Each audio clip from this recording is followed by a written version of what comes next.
Hi, everyone. My name is Radu-Remus Macovei, and I am an architectural designer and urban planner. I am currently the Architectural Activism Fellow and Adjunct Assistant Professor at University of Wisconsin School of Architecture and Urban Planning, and I am very honored to be presenting my paper at this conference. The paper is called Buildings in a State of Flux, the Wooden Churches of the Carpathian Mountains. One does not typically think of buildings as objects in a state of flux. On the contrary, one usually thinks of buildings as static artifacts whose original physicality owners attempt to preserve. While traveling through the valleys of the Carpathian Mountains of Eastern Europe, ranging from Maramuresh region of Romania through Zakarpattia and Galicia regions of Ukraine, Lesser Poland region in Poland, and to Prešov region in Slovakia with the Robert A.M. Stern Traveling Fellowship in 2019, I found a different paradigm: the wooden churches, buildings in a state of flux. Although built and rebuilt multiple times since at least the 12th century AD in remote mountain villages, the Greek Orthodox, Greek Catholic, Russian Orthodox, Lutheran, and Roman Catholic wooden churches of Eastern Europe established a consistent formal vocabulary through their timber constituency and their unique construction system. The blockbau system, which follows the logic of stacking timber logs at equal heights with a progressive row-to-row advance, is well preserved in Carpathian communities who are its principal refuge of styles and who continue to use the church building as the communal property of the village. While visiting the Church of St. James in Powrożnik, Poland, originally built in the 17th century, I noticed that restoration works are underway to replace the deteriorated wood shingle roofing, a process that occurs every 2 to 3 decades. Here, the 3 roofs and walls of the building are covered in fir shingles.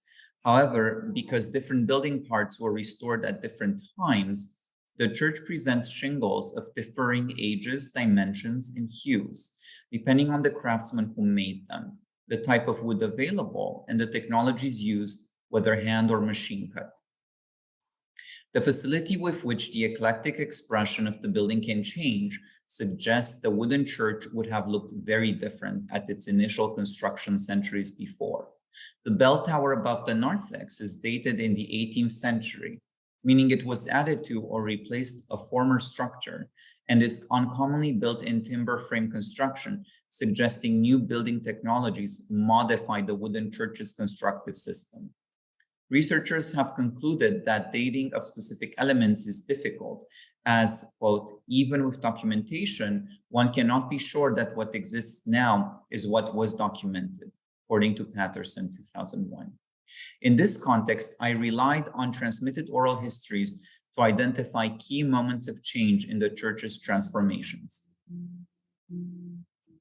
Unlike the qualities of masonry, concrete, and steel, the plasticity of timber and the deconstructible capacity of the blockbau construction system enabled the builders of the wooden churches to experiment with extremely complex sculptural forms, to add building appendages, and to apply superficial incisions into the building envelope. In response to frequent border changes, migration, and economic fluctuations, Carpathian communities modified the architectural envelope of their churches to accommodate changing needs. The wooden church's transformational capacity has made them resilient as sacred spaces and community anchors up to this day. We will specifically look at 3 wooden churches identified during the travel fellowship in the Carpathian region, which present visible traces of physical transformation. The Church of St. George in Drohobych, Ukraine, the Church of Archangels Michael and Gabriel in Shurdești, Romania, the Church of St. Philip and St. James in Sekova, Poland. During the travel fellowship conducted in August 2019, I documented 50 of the region's thousands of wooden churches in measured plans and sections. Number 1, change through destruction. Church of St. George in Drohobych, Ukraine. Originally built in the 15th century and then rebuilt in several instances, the wooden church of St. George in Drohobych, Ukraine presents a legible tripartite organization of 3 volumes, each crowned by large onion domes. The nave grows sideways into a modest transept, capped by more modest cupolas. While walking through the exonarthex around the church, I noticed in the joinery that the trunk of the building, the narthex, had been stitched on. The building plan presents a polygonal narthex, a first in narthex typologies, adjoining the building nave, suggesting the narthex was added at a date succeeding the building's original construction. Oral history explains the atypical polygonal shape, suggesting it is the sanctuary of a church from a neighboring village. The Church of St. George, having experienced damage from a fire in the 18th century, needed to be rebuilt.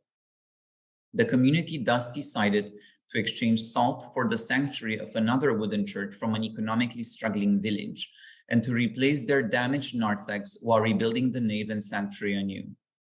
While this narrative cannot be verified for its accuracy, one thing must be certain given its peculiarity. The polygonal narthex in the Church of St. George is the decommissioned sanctuary of an older church. The block-pau constructive system of the wooden church made the stitching of the new construction to the older sanctuary possible and enabled builders to reuse building fragments in the new construction.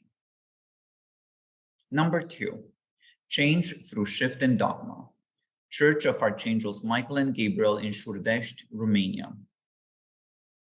A few Carpathian mountain peaks south, in the village of Șurdești, the spire of the Church of the Archangels Michael and Gabriel, constructed in 1721, surges high at 72 meters, or 236 feet. Unlike the tripartite massing expression of the church at Drohobich, the church at Șurdești presents a rectangular plan hosting the narthex and the nave, with a polygonal ending where the sanctuary is located. These are tied together by a singular long shingle-covered roof. Above the exonarthex and narthex, a slender tower with a spire pierces through the singular pitched roof, articulating the Gothic expression many of the wooden churches in the region of Maramureș are associated with. The exonarthex is topped by a projecting canopy, above which a series of small apertures punctuates along the church wall. On the front of the building, the exonarthex is articulated in the form of a veranda, being absorbed by the building volume. While on the one hand, the presence of the exonarthex adds a fourth room in the enfilade sequence, it also darkens the interior proper as the roof projects over the exonarthex. Historically, the narthex used to be the space where women and children would attend mass, explains the parish priest. Religious dogma changed in the beginning of the 20th century, and women and men no longer have separate seating areas. He suggests that while the partition between narthex and nave used to be closed off and reflective of gender segregation, today large apertures are incised into the narthex partition, opening up the space onto the mass. This was made possible by wood's plastic quality that enabled incisions into the mass. Number 3, change through technological innovation. The Church of St. Philip and St. James in Sekowa, Poland. At the bucolic point where a stream flows into the Sekowa River in Lesser Poland's Carpathians, snippets of a giant wooden shingle roof are framed by the dense vegetation flourishing at the confluence. The relentless shingle surface of the lateral elevation is brought into full view as one approaches the church from its side. Below the seam where the undulation of the roofing begins, an exonarthex wraps around the entire building, tying the enfilade together. Along the exonarthex canopy, strips of roof peel off from the wrapper, either to allow a window to poke through or to accommodate a lateral volume to break the planar symmetry that is typical of the churches. The series of operations here described, curving, wrapping, peeling, are clues that the physical building adapted to the alteration, addition, or removal of specific constituent fragments over time. In this context, when the Roman Catholic Church of St. Philip and St. James was built for the first time in the 16th century, it looked very different to today's building. Looking up into the bell tower from what seems to be a space that collapses narthex and exonarthex, I noticed the timber frame construction system of the tower structure, atypical in the wooden church's vocabulary. With block-pau endemic to the original Carpathian region, the timber frame system must have been introduced at a date succeeding the building's original construction for reasons of economy of means and as a form of technological innovation borrowed from Western European constructive culture. The peeling of the canopy above the priest's room, the room which breaks the symmetry in plan, is a clue that that volume may have been added more recently to serve as a sacristy with separate access for the clergy.